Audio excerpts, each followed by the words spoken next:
Well, hi, and thanks for joining me in my shop here today. So, the last two videos ended with me being quite confused about what's going on inside this can here.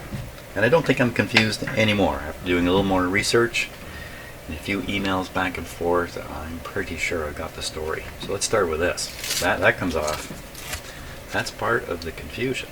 So there's one diagram in the manual that calls this the filter choke, but it's not.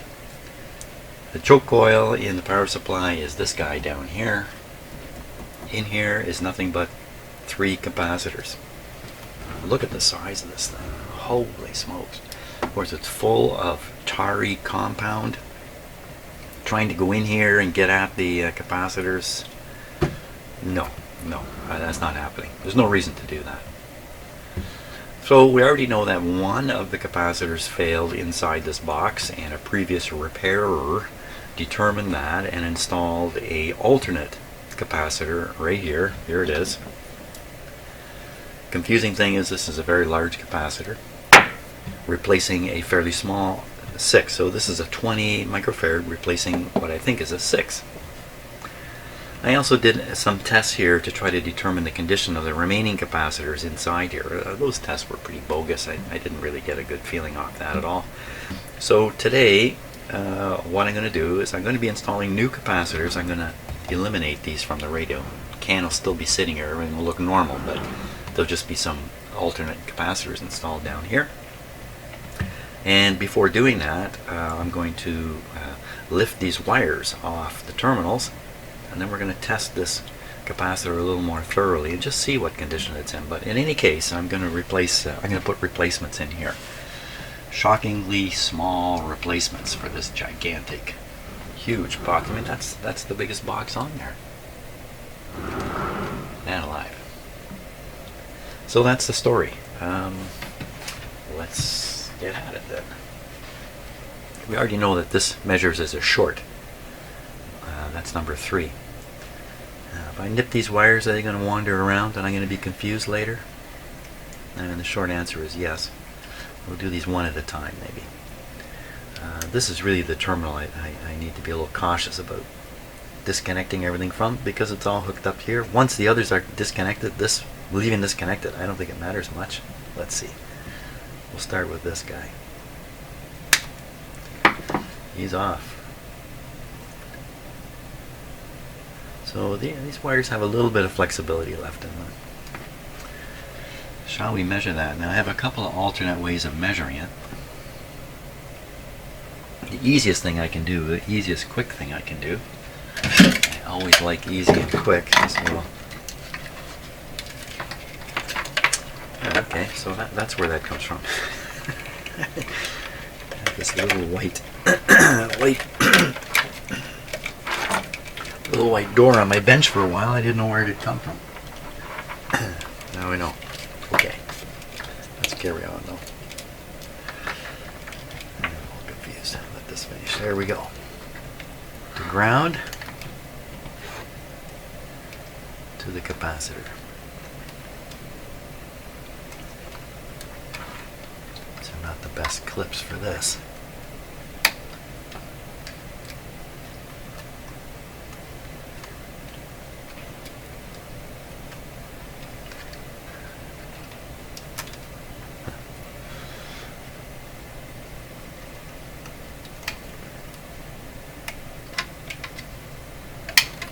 This just isn't going to work.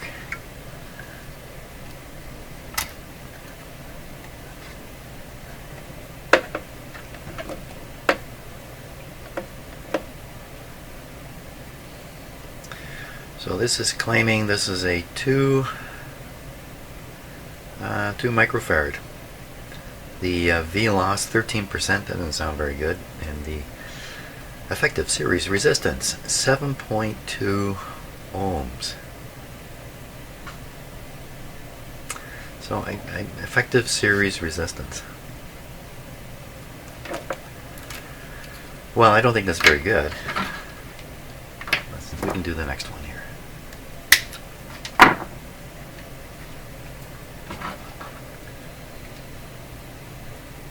No, This is even worse to clip onto.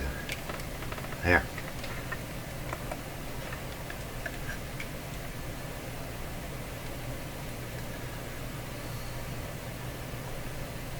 It's taking longer. It's charging the capacitor.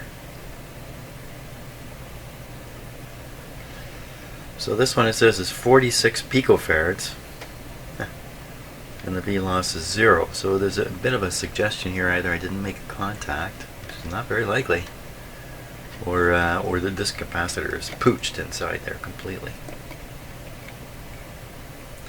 So I guess if you have a shorted capacitor, you're going to find out about it. Your radio is going to tell you about it. If you have an open capacitor, it takes so long. 50. This time it says 50 microfarads. What? What? How can it be so wildly different? Did I? 50 microfarads. ESR 0.2 ohms. So as I understand it, ESR is really an issue with tiny parts.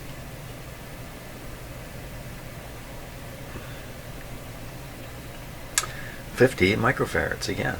V loss 12. Maybe I read it wrong the first time. That's interesting. Basically, what I think I've concluded here quite a while ago is if your capacitor is in bad shape, has moisture in it, is leaky, or anything like that, all these capacitor tests are bogus at best. Now we're going to try another bogus test here. Okay, now I'm going to be using some fairly long leads to do this test, which is not the best way to do it, but we are looking for at the least 2 microfarads, and these leads might add, I don't know, 20 picofarads is not very much. Okay, here we are. So what did I hook those up to? Follow the leads right to here.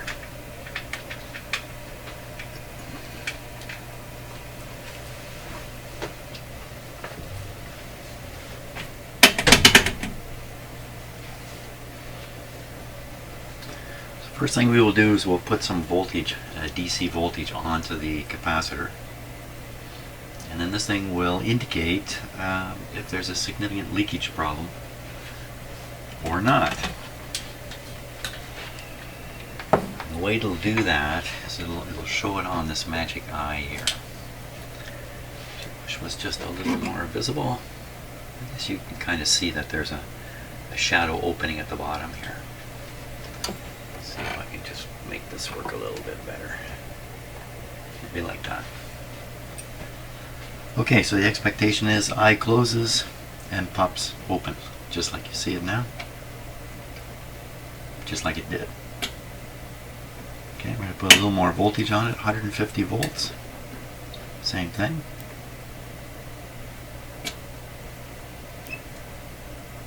So that's showing it's not really very leaky at all. I don't think I'm going to put more voltage on it. I'll leave it at that. That's enough. What we'll do now is we'll measure the capacitance in there. It's supposed to be 2 microfarads. We'll find that on this scale here.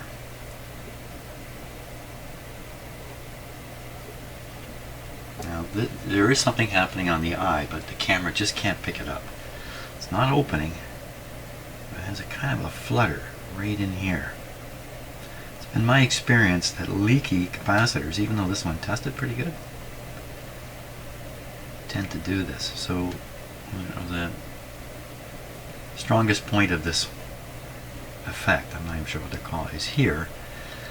So this would be 0.1, 0.5, 1. So 2 is way up here. This is where, all indications are. This capacitor is no good, I think. Although the leak test, it did pretty good on it. Okay, it's another unconvincing test of any sort, but it certainly isn't screaming out, "I'm okay." Wow, we got a pretty good little flash off of there. How could that be? I shouldn't say flash. Okay, we're going to go on to the next capacitor here. So I think, it's 2, 4, and 6. The 6 is the one that was replaced. I really think it's 2 and 4, if I remember right. First one was 2 microfarads. This one should be 4. Watching again on here, back on the 50 volt leakage test, and it tests very good, 150 volts. A little slower there, but the slowness is because the capacitor is a little bigger. It still opens up. So they aren't really testing all that bad, except let's try the size on this one now.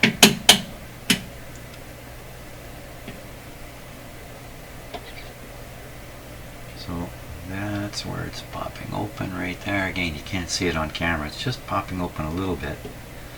So this location would be 0.1. This would be a 5. And we're expecting 4, I think, right in that same area. So to a large degree, when I do these tests on these old capacitors, I'm not so much testing the capacitor, I'm testing the test. That's really kind of what's going on. So, and what are we finding out? We're finding out these are serviceable, but not in the greatest of shape. So you could probably put it back together, stick a 6 microfarad capacitor here, just like the other one was that was installed by the previous person, and walk away. But having one of these fail, especially fail in a short circuit mode, kind of suggests any of the others could do the same, could fail into a short circuit, and that would be very bad for this guy to have a short circuit occur there. So I think it makes a lot of sense to go ahead and replace these, especially these power supply ones that failure is really not an option on them. Okay, I'm going to get out the replacements and we're going to stick them in. I'm going to stick them in rather, and I think it's a fairly simple matter here.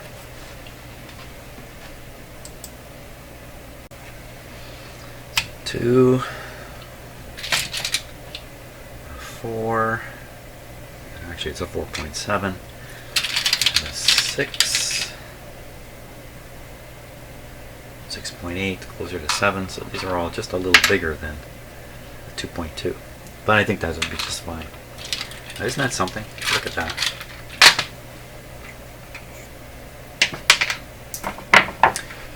You can't look at it, I dropped it.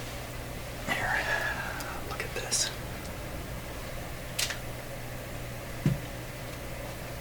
Look at that. You see what I'm doing? I'm comparing these 3 guys against this huge thing. Oh my gosh. Okay, I'm going to get those installed and we're going to carry on.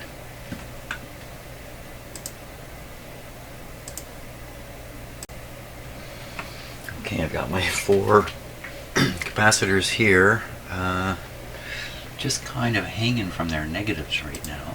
I'm going to try to solder those in on the negative side.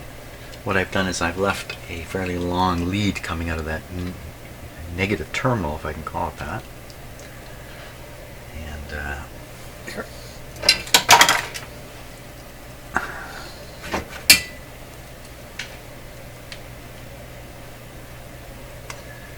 Try to solder them onto this long lead here. Let's see if it takes the solder. I'm going to knock all these capacitors down.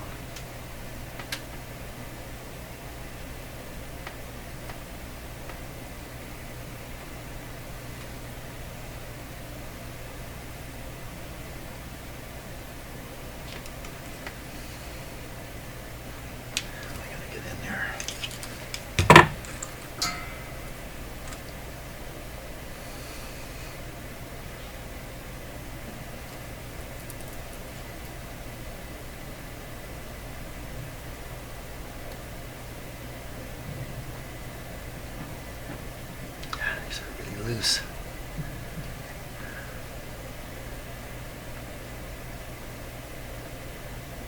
Might have to go a couple rounds on these.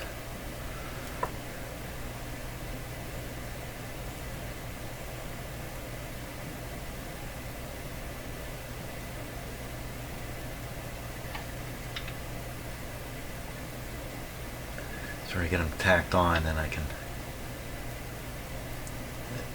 put them more securely. Oh, I'm going to knock one right off. Phooey.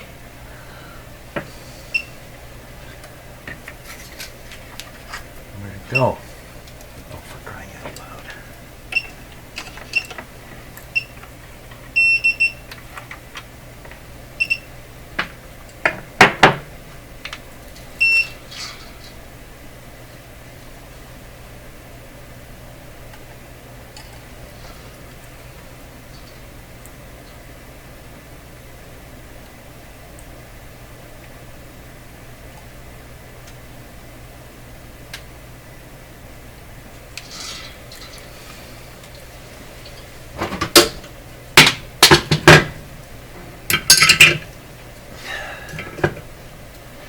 Get these stuck. Good, they're stuck. Okay, now we'll just turn our attention to the other end here. This top one's done quite well, actually. We're going to want to do that kind of thing right there.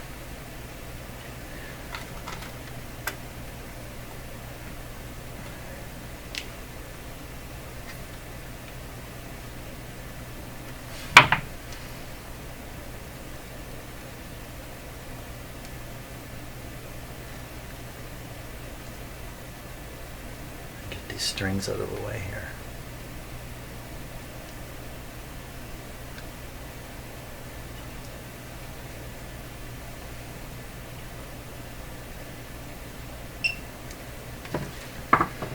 Okay. Get a little bit of sleeve here. That's my. So I've switched to a different soldering iron. I'm using the KSGER, I'm not sure how you pronounce that, if you pronounce it at all, a soldering iron, and it likes to chirp at me just like that other voltmeter I have that likes to chirp at me.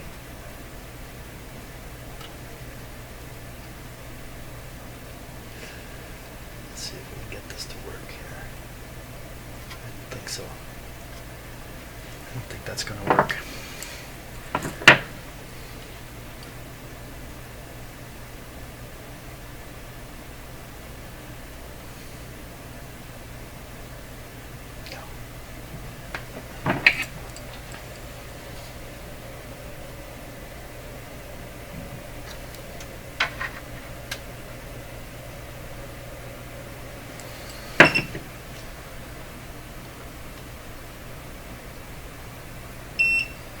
Barely enough wire.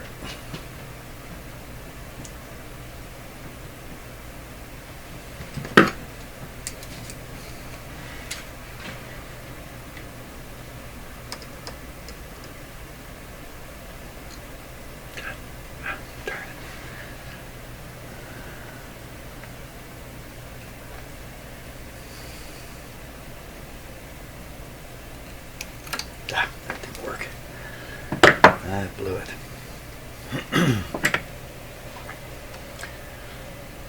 Too much free hand movement.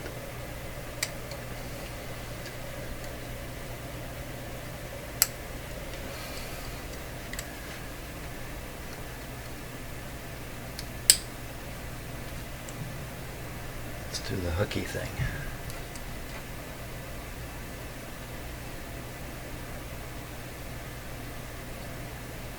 That's a little better. That's actually quite good. Good.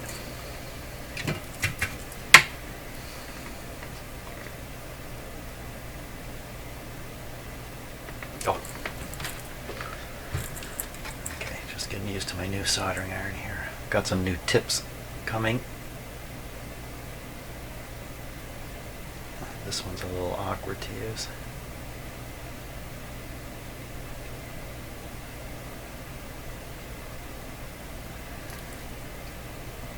Not taking very much solder.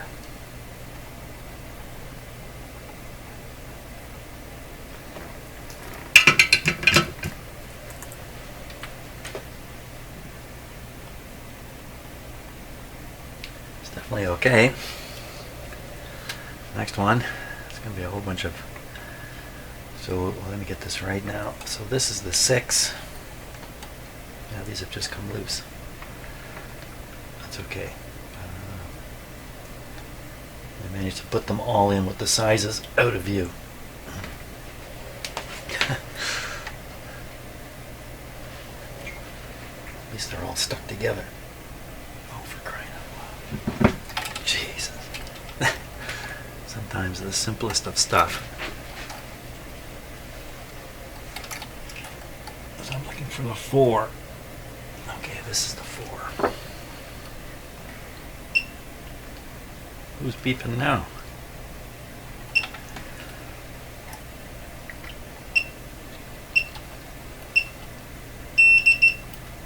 That sounded like a goodbye to me.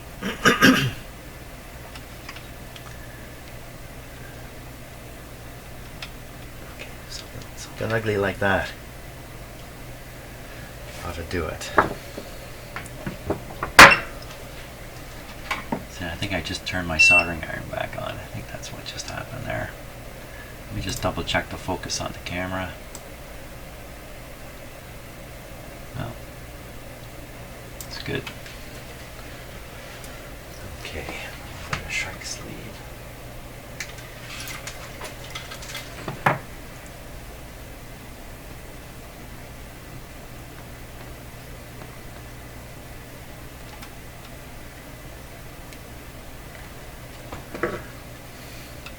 Just a little too long.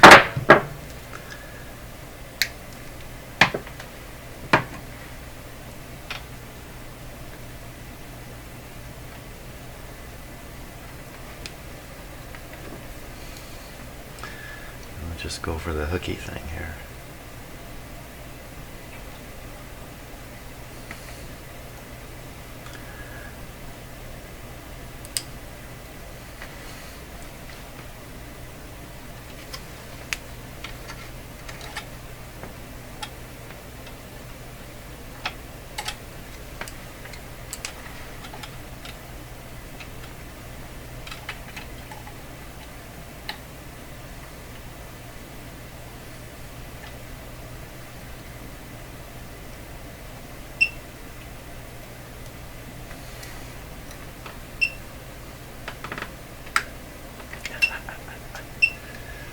This wire's definitely tough to solder to here. Oh, I've got it all lost.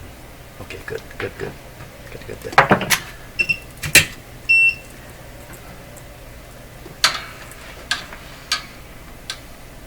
Every time that soldering iron beeps, I want to look at the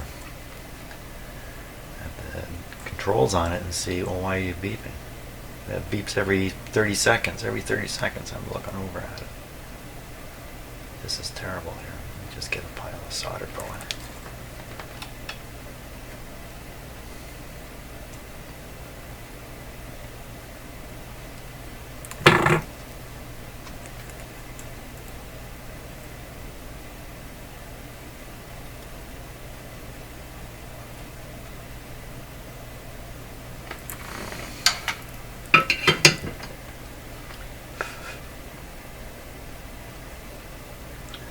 Got it. Okay, now, so this is getting a little tight in here. I'll move this guy up in this area here like that.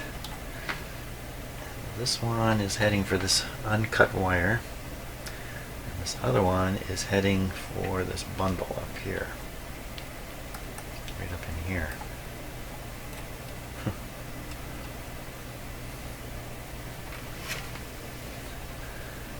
This is really ugly.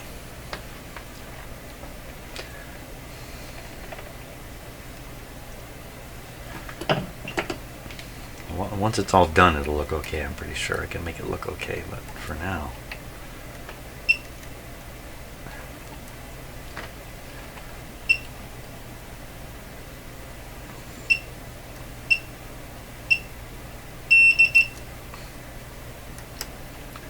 Okay, that was, I'm going on standby. That means the soldering iron's dropping from 350 to 200 C. Then it has a motion sensor. If I bump it or jar my bench hard enough, it seems, it'll come back to life. So I'm going to grab the soldering iron. Let's just test. Hey, time to test out the soldering iron here. Okay, I grab it. I heard it beep right away, and it's 350 already. That fast. Wow, yeah, that's pretty good. Now I'm going to melt this huge blob of solder and have these wires all come apart.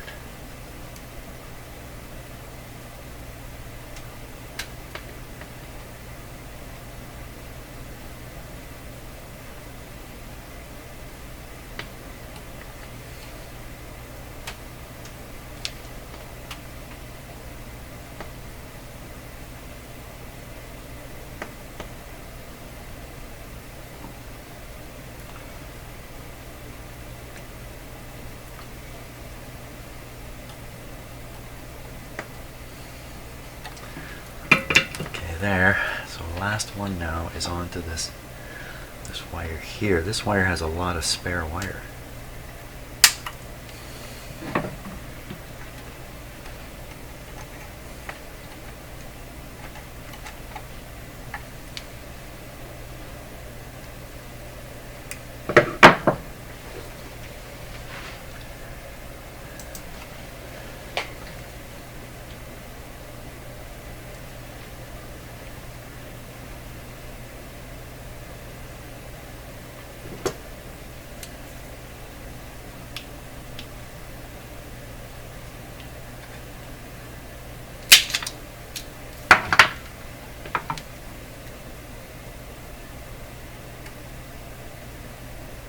Be generous.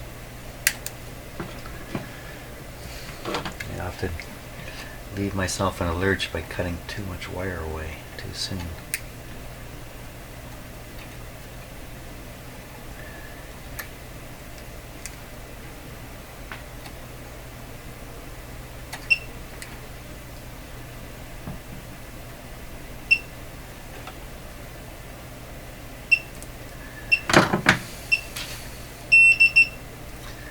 So why do I need to listen to that big chirp?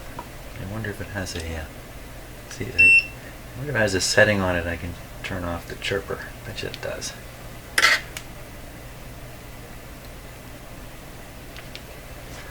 Okay, get that end on.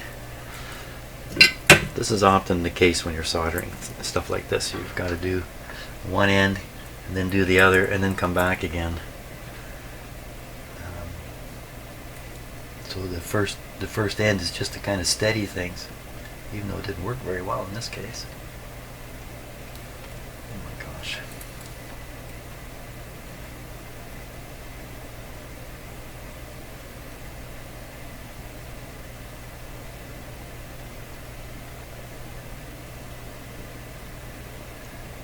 Where'd all that solder go? I just stared at all this.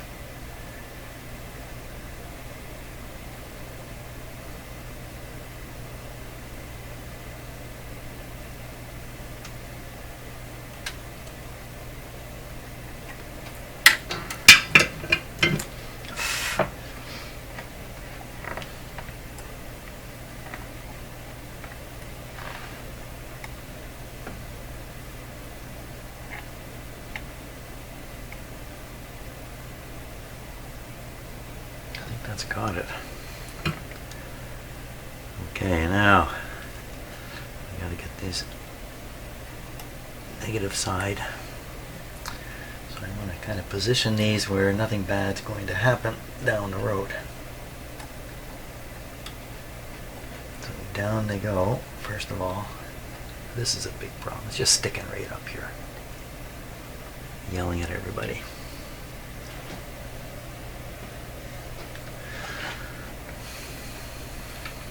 Like it, but that's what it is. So we'll try to solder this into place down here.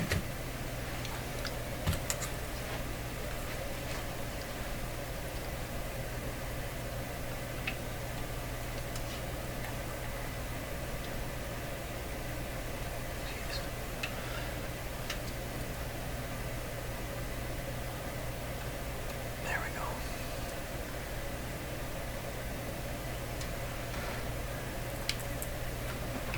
Come come right off.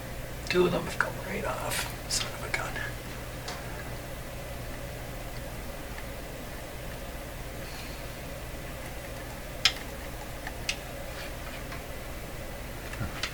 Okay, now the other end is being held so I can fiddle around here now.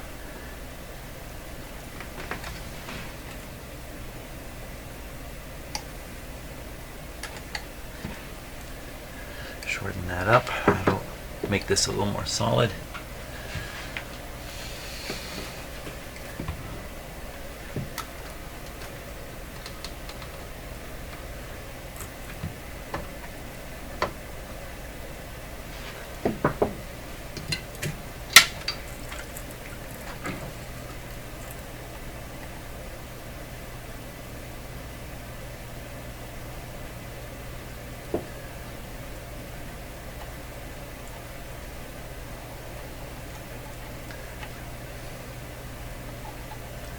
It's very easy to heat up the small wires and not heat the big one at the same time.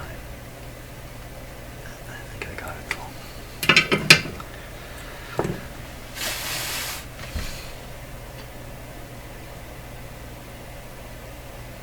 Well, they're all solid.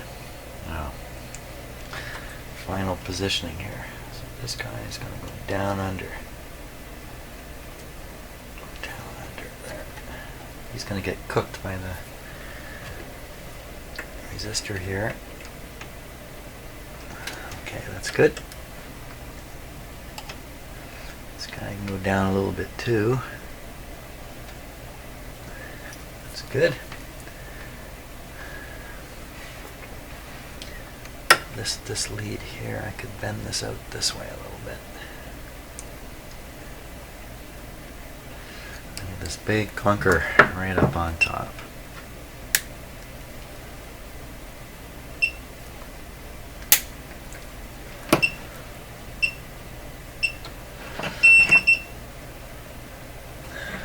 I could throw some tape on there. Cheaper, I could put a grommet. I could put one of those household grommets on there.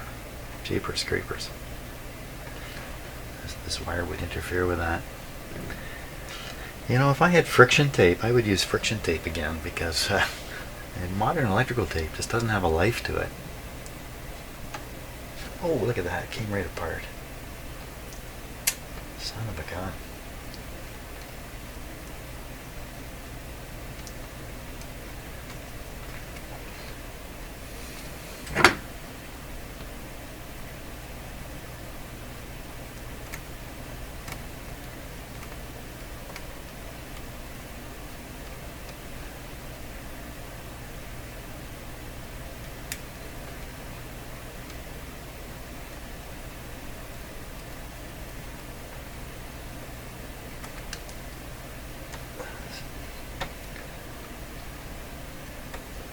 It's almost like there's some kind of junk on these wires there. I see some shiny stuff now. Okay, so that's going to work. I can see the electrons, literally. I can see the effect on light from the cloud of electrons on the surface.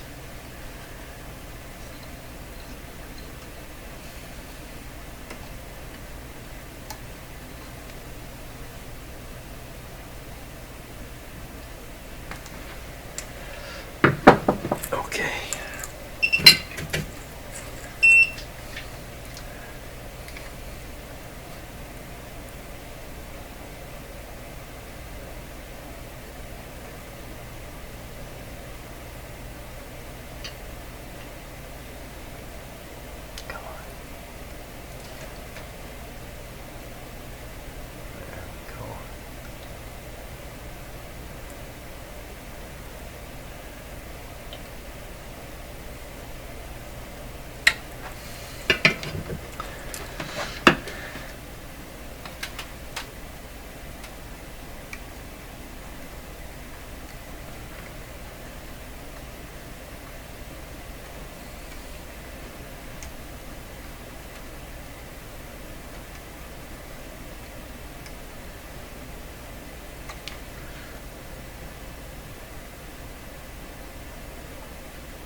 all look okay. Now what to do about this big blob here?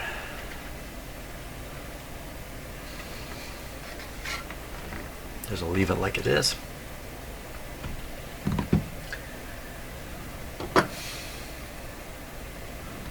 For now, we'll leave it like it is. Okay, so what I've done now is I've eliminated the 4 capacitors that are inside the big can here in favor of the 4 I've put in. And we should be able to operate this guy successfully.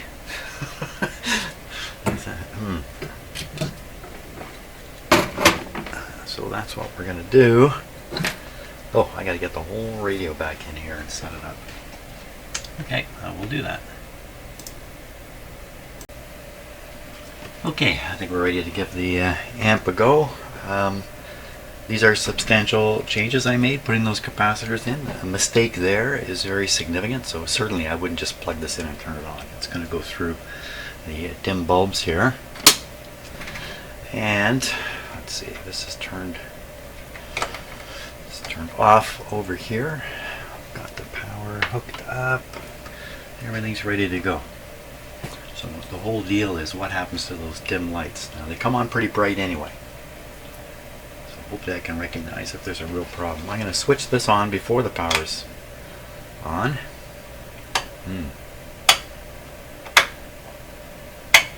I heard this switch flip delayed here, so maybe this switch is not long for the world. Okay, here we go, watching the lights.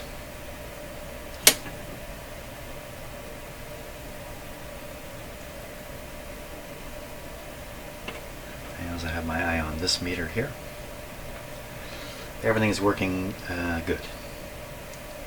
If there was a serious problem with what I've done, these lights would be full blast. They certainly aren't.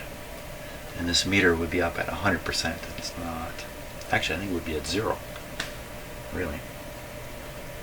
Okay, not likely to work with this much power. That's 71 volts applied to it. So we're going to give it full power. Volume is down.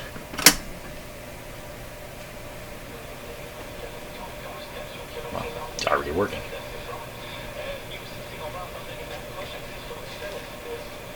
Approche axée sur plusieurs espèces et les écosystèmes, ce que la nouvelle école peut faire maintenant.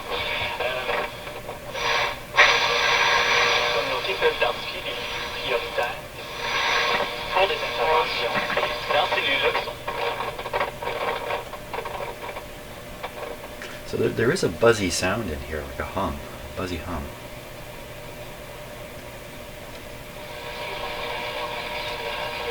There's a lot of gain in this radio for sure. There's a lot of volume control and nothing going on all the way from here. Whoops, there's a huge play in this guy. Let's get rid of that. I assume it's a loose screw here. Oh. Gee, I barely touched the screw and it locked it right up. Okay, back up. Yeah, it'll turn a long ways.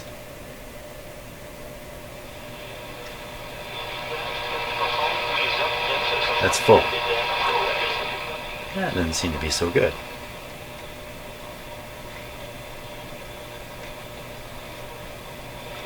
Now, just maybe the antenna's not tuned. Let me turn this down, because if the antenna's not tuned, this is still coming loose here.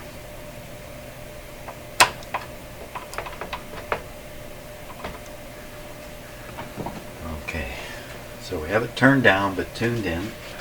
Let's pay attention to the antenna now. Let's see what happens here. Ah, it's all tangled up in wires. There we go.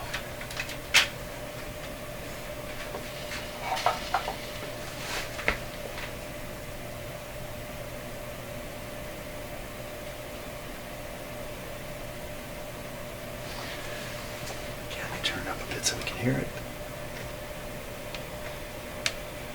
Where to go?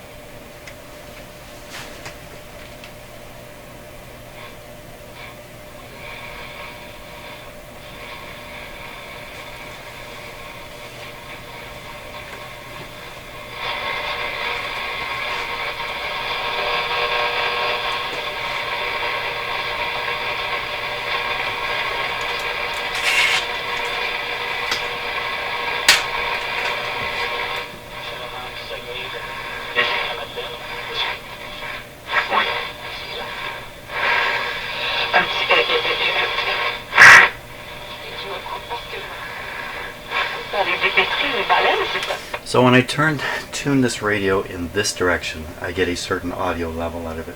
And when I tune it back across in this direction, I get a much higher audio level. And what that's suggesting to me is the mechanical linkages that are linking up this dial with the various tuning mechanics that are going on in the back here that we can't see yet. There is some play in it. And in one direction the play is this way, and in the other direction the play is this way. Does that make sense what I just did? And this is what's going on in between. Although it's not gears. Well, actually, there could be gears in here. I don't really know yet. But the bottom line is radio's working again. Amplifier's working. Nothing bad has happened. Everything seems great.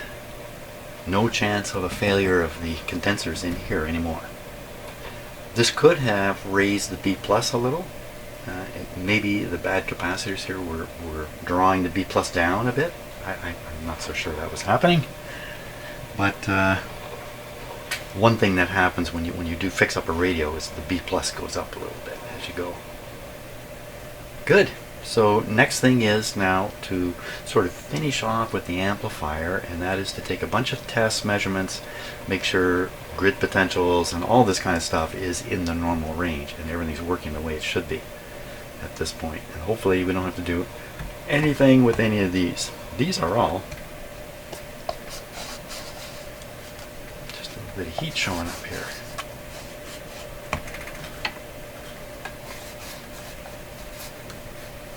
These are all transformers, I'm pretty sure, all these boxes here. Just this was the capacitor block. Okay, well that's it. Time to go back outside and do some more yard work. Fantastic. So thanks a lot for watching, and step by step, what we're trying to do is ensure that this radio can operate trouble-free for a long time into the future. That's really what the goal here is. And there's nothing in it whose failure could cause some really serious damage, like burning up one of these coils in here. We're trying to make sure that's not very likely. Okay, see you on the next video.